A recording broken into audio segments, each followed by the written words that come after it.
Hello' guys, পুনৰ এটি মোৰ নতুন ভিডিঅ'লৈ আকৌ আপোনালোকক মোৰ ইউটিউব চেনেল যোগেদি চবকে স্বাগতম জনালোঁ। আৰু যিহেতু আপোনালোকে চাই আছে মনেজ ব্লগ, আৰু যিসকলে ফাৰ্ষ্ট টাইম মোৰ ভিডিঅ'টো চাইছে লাইক কমেণ্ট শ্বেয়াৰ আৰু ছাবস্ক্ৰাইবটো কৰি দিব। আৰু গাইজ, আজি আপোনালোকৰ কাৰণে বহুত ভাল এটা খবৰ আনিছোঁ।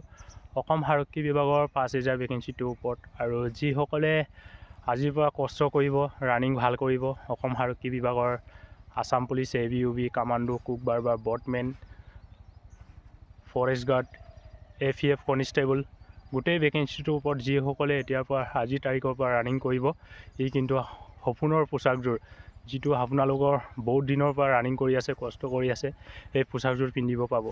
আৰু যিসকলে লেং পাংকৈ ঘূৰি থাকে বা ফিল্ডত নোলায়, বাইক ভুম বামকৈ চলাই আছে, একো অসম আৰক্ষী বিভাগৰ বা চাকৰিৰ ওপৰত গুৰুত্ব নাই, পঢ়া মেট্ৰিক চেট্ৰিক পাছ কৰি বা হাই ছেকেণ্ডেৰী পাছ কৰি কোনো ধৰণৰ গুৰুত্ব দিয়া নাই, মা দেউতাকৰ পইচাৰ লগত এনজয় কৰি আছে, কিন্তু এই পাছত গৈ টমটম চলাব লাগিব বা অটো চলাই খাবই লাগিব, তাৰতো উপায় নাই, বা খেতি কৰি খাব লাগিব। সেইকাৰণে আপোনালোকে খেতি নকৰক, আপোনালোকে টমটম নচলাওক। যিসকলে মেট্ৰিক পাছ কৰিছে, হাই ছেকেণ্ডেৰী পাছ কৰিছে, মামায়ে ইমানখিনি ভেকেঞ্চি ওলাই দিছে, 1 লাখ, 1.5 লাখ, 2 লাখ, এতিয়ালৈকে 3 লাখ ভেকেঞ্চি ওলাব বুলি কৈ আছে।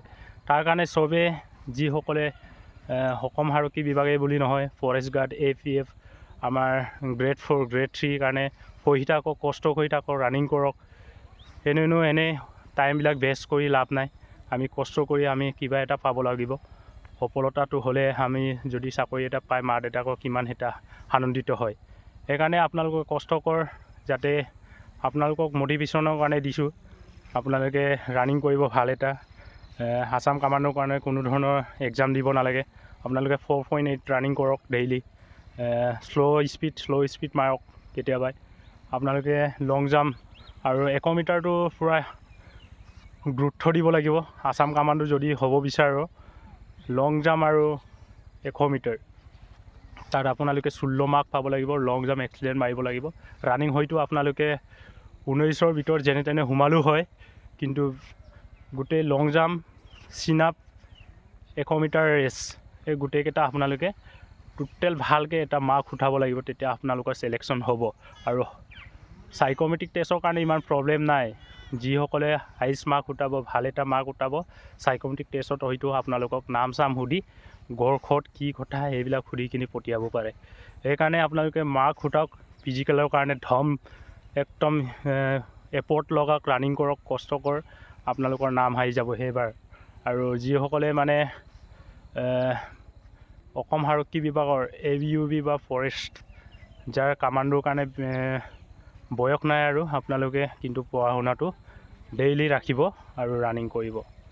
এয়াই আৰু এপইণ্টমেণ্ট দিয়াৰ পাছতে আপোনালোকক কিছু তথ্য পাব। আপোনালোকক মই ইনফৰ্মেশ্যন দিমগৈ। আৰু ভেকেঞ্চি আহিব ডিচেম্বৰ মাহতে এপ্লাই হ'ব, কিয়নো ইলেকশ্যন আছে। ইলেকশ্যনৰ আগে গোটেই প্ৰচেছ শেষ কৰিব। সেইকাৰণে আপোনালোকক মই সেইটো আগতীয়াকৈ জনাই দিছোঁ। আপোনালোকৰ হয়তো জানুৱাৰীৰ পৰা ৰানিং ষ্টাৰ্ট হ'ব পাৰে ইণ্টাৰভিউৰ কাৰণে। আপোনালোকে ভাল এটা ডায়েট মেইনটেইন কৰক আৰু ৰানিং কৰক, আপোনালোকৰ নাম আহি যাব। মই যিটো ফিল্ডতে, এইখন ফিল্ডতে মই 2 বছৰমান কণ্টিনিউ ৰানিং কৰিলোঁ। 2 বছৰ মই টোটেল মিলাই 10 দিন মানে ৰেষ্ট কৰিছোঁ 2 বছৰত। কেতিয়াবা একদিন ৰেষ্ট লওঁ, এসপ্তাহত এদিনকৈ লওঁ, কিন্তু ডাইৰেক্টলি মানে মই এনেকুৱা 10 দিনহে লৈ পাইছোঁ ছুটিৰ কাৰণে, বেমাৰ হৈ থকাৰ কাৰণে। আৰু সেইকাৰণে আপোনালোকে কষ্ট কৰক, ৰেষ্টটো বাদ দে, এসপ্তাহত এবাৰ ল'লেই হ'ল। আৰু ডেইলি ৰানিং মাৰক, ৱাৰ্ম আপ কৰ, এক্সাৰচাইজ কৰ, আপোনালোকৰ নাম আহি যাব। আৰু যাৰ লং জাম্প যোৱা নাই বা 100 মিটাৰ যোৱা নাই, আপোনালোকক মই পাছত টিপছ দিমগৈ। ভিডিঅ'টো লাইক কমেণ্ট শ্বেয়াৰ আৰু ছাবস্ক্ৰাইবটো কৰি ৰাখিব। আপোনালোকক ইনফৰ্মেশ্যন দিম। আৰু যিমানখিনি অসম আৰক্ষী বিভাগৰ এতিয়া মই এপইণ্টমেণ্ট দিয়া হ'ব, সেইদিনাখন মামাই ঘোষণা কৰিব, সেই গোটেই তথ্য আপোনালোকক দিমগৈ। মই তাত যামেই এপইণ্টমেণ্ট ল'বৰ কাৰণে। আৰু আজিলৈকে সিমানেই আপোনালোকৰ কাৰণে ভিডিঅ'টো বনালোঁ। আৰু নিউ ভেকেঞ্চি আহি আছে, আপোনালোকে মনত ৰাখিব। আপোনালোকে কষ্ট কৰ, টমটম নচলাব, ভালকৈ আপোনালোকে পঢ়া শুনাবিলাক পঢ়ি থাকক, আপোনালোকৰ নাম আহি যাব। আজিলৈকে সিমানেই ভিডিঅ'টো বনালোঁ। জয় হিন্দ, জয় ভাৰত।